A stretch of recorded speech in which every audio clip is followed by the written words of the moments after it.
Amis ludomaniaques, bonjour et bienvenue dans cette nouvelle règle en vidéo.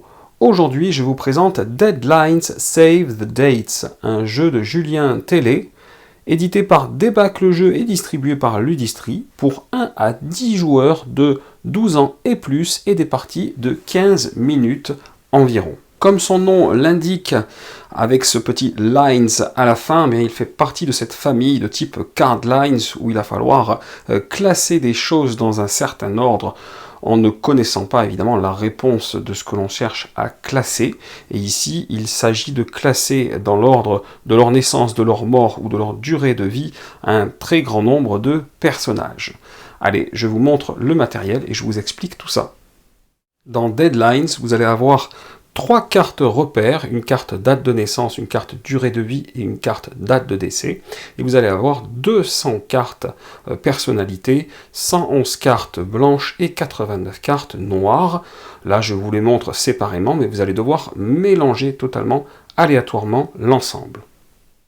En termes de mise en place, eh bien, vous avez mélangé donc l'intégralité des cartes et les diviser en 3 piles à peu près égales que vous allez mettre une au-dessus de date de naissance, une au-dessus de durée de vie, une au-dessus de date de décès. Vous allez ensuite révéler pour chaque colonne une carte, donc ça vous montre l'autre côté des cartes. Vous le voyez, là vous avez les mêmes symboles avec date de naissance, durée de vie et date de décès. Et en dessous, vous avez inscrit la cause généralement de la mort, et pour chaque carte sur le dessus, eh bien, vous avez une citation, un titre, quelque chose qui rappelle la personne en question, et si la personne avait un nom d'emprunt, un pseudonyme, généralement il y a son vrai nom également au-dessus. Voilà, quand vous êtes comme ça, vous avez fait la mise en place. On appelle ces 3 cartes-là donc les 3 cartes repères, et les 3 premières cartes que l'on pose, les 3 cartes références. À partir de là, eh bien, on va désigner un premier joueur. A priori, le prochain joueur à fêter son anniversaire commence, et les joueurs jouent ensuite chacun leur tour dans le sens horaire. Donc à son tour, eh bien, un joueur va choisir une carte sur une des 3 piles. Par exemple, je peux choisir Maximilien de Robespierre, et ensuite ce joueur va choisir s'il le joue dans la colonne date de naissance, dans la colonne durée de vie, ou dans la colonne date de décès. Il va donc devoir essayer de placer la carte dans la colonne qu'il a choisie, sachant que, concernant les dates de naissance et les dates de décès, c'est de l'ordre chronologique du plus ancien vers le haut, au plus récent vers le bas. Et que pour les durées de vie, eh bien, ça va être classé par la durée de vie la plus courte en haut jusqu'à la plus longue en bas. Donc par exemple, eh bien, je prends Maximilien de Robespierre et je peux vouloir le placer avant Mousse Diouf, je ne vais pas révéler sa date de naissance, avant Mousse Diouf, et à partir de là, normalement, je dois le retourner et je dois révéler pour regarder si j'ai juste ou si j'ai faux. Et au fur et à mesure, les joueurs vont jouer de cette manière-là. Donc j'essaie de vous révéler un minimum de cartes, donc je ne vous montrerai pas l'autre côté de la carte Maximilien de Robespierre. Et donc, qu'est-ce qui va se passer ? Eh bien, il y a 2 choses possibles. Soit le joueur a raison et la carte reste placée là où il l'a placée, soit le joueur a tort et la carte, il la garde à ce moment-là avec lui, et ça lui donne une pénalité. On a 1 point de pénalité par carte, sachant que l'objectif à la fin de la partie, quand la partie se terminera, c'est d'être celui qui a le moins de pénalité, bien entendu.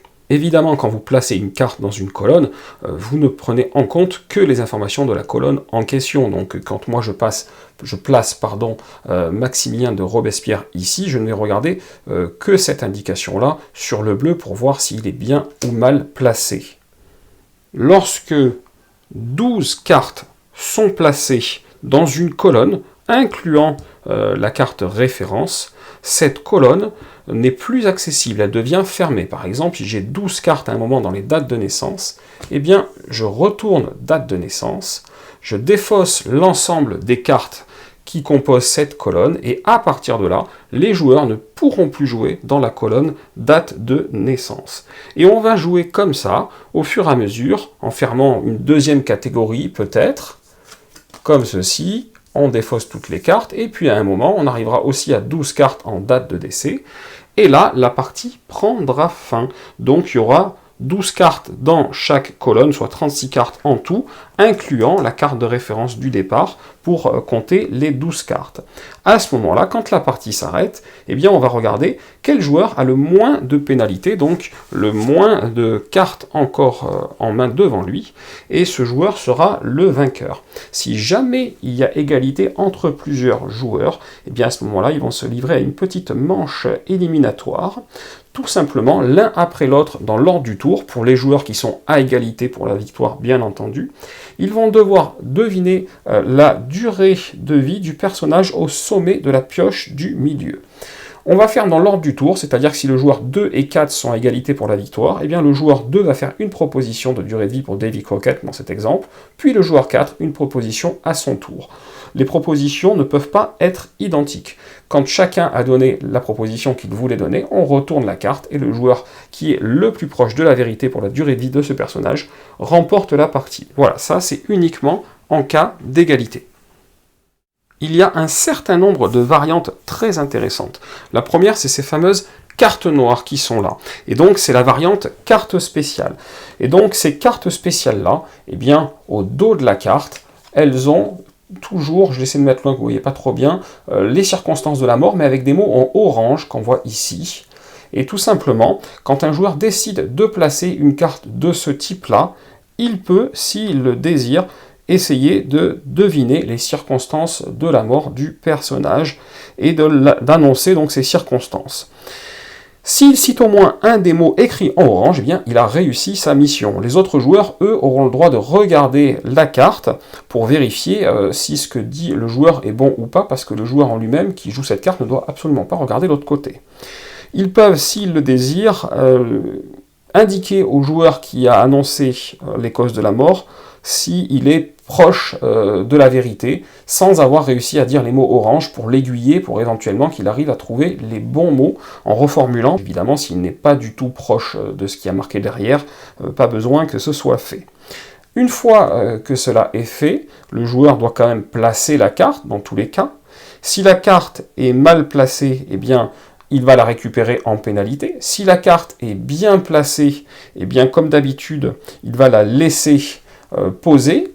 Et si la carte est bien placée et que les circonstances de la mort annoncées sont justes, elle reste toujours en place, mais le joueur là va avoir plusieurs choix. À savoir, il pourra se défausser d'une carte pénalité qu'il aurait prise auparavant en remettant cette carte dans la boîte, ou choisir une carte au sommet de l'une des pioches et l'attribuer à un autre joueur en tant que pénalité, sachant qu'il doit la donner à un de ceux qui a le moins de pénalité dans tous les cas. L'autre variante possible, qui peut s'ajouter à la première sans souci, c'est la variante colonne fixe. Donc vous vous en doutez, ça veut dire que si je prends cette fois Maximilien de Robespierre, je ne pourrai le jouer qu'ici en date de naissance. On va d'ailleurs remettre ça comme ça, je ne pourrai le jouer qu'en date de naissance, et ça sera pareil pour ici et pareil pour là. Et donc au plus la partie va avancer, au plus on ne pourra jouer éventuellement que sur une seule colonne, et on sera obligé de toujours prendre les personnes qui arrivent dans la colonne en question. Ça complique un petit peu la chose. L'autre variante possible, c'est la mort subite, à savoir qu'un joueur est éliminé dès qu'il récupère sa troisième carte de pénalité devant lui, et que du coup, la fin de partie ne se jouera pas avec 12 cartes en dessous, elle se jouera pour le dernier en lice à gagner.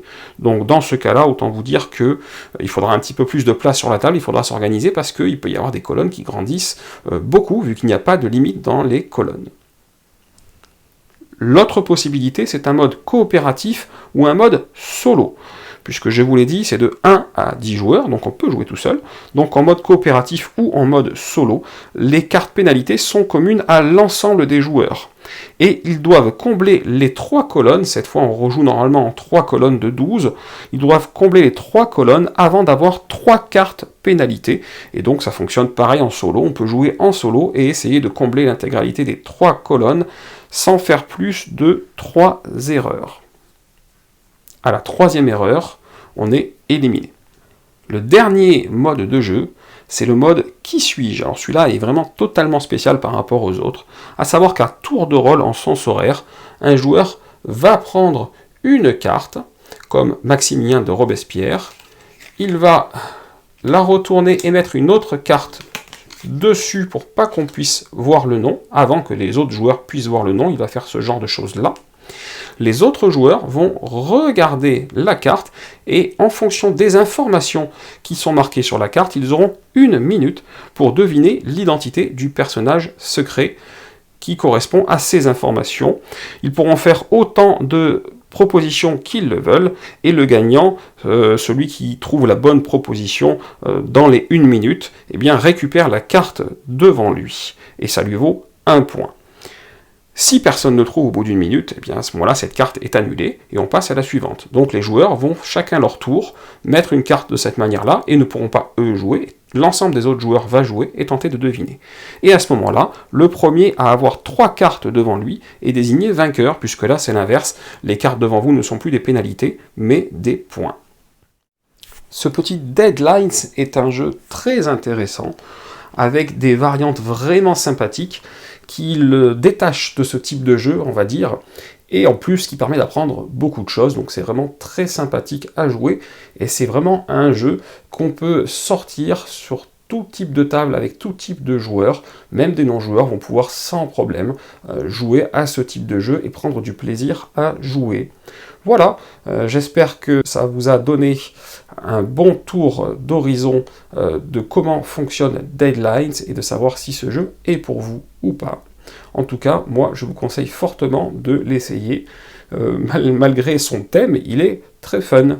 Voilà, si cette vidéo vous a plu, n'hésitez pas à mettre un petit pouce vers le haut, et si ce n'est pas déjà fait, à cliquer en bas à gauche pour vous abonner à la chaîne. Et chers amis ludomaniaques, je vous dis à très bientôt pour une prochaine vidéo.